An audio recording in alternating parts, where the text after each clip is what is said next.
再来关心这教师的人权，全教总呢今仔日是来开记者会，讲有真侪届拢去接到公立幼儿园的这教师反映讲，因幼儿园呢是要求老师规年烫天拢袂当休困，就连休寒甲休热嘛是共款拢爱上班。因讲已经摕到这教育部各教师的核准，并无违法的行为，所以教师团体是质疑这款做法呢，根本就是政府带头咧压迫教师的人权。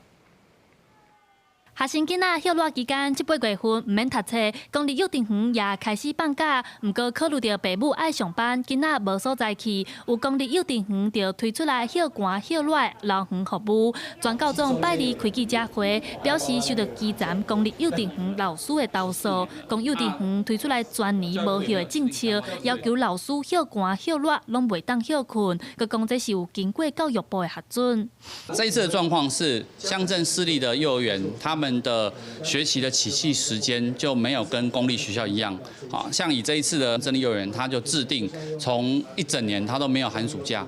那。 以老师适用教师法的特性，就变成教师需要去配合他的这个全年无休的学习的时间去工作。全教总表示，若是公立幼稚园照法律的规定，就应该爱予教师有基本的休寒休热。若是经过家长和学校的要求，需要伫咧放假期间有营队也是托育的服务，也应该爱尊重老师的意愿，袂当用强迫的方式规定老师一定要来上班。老师他们是报到之后才会知道这个幼儿园他们的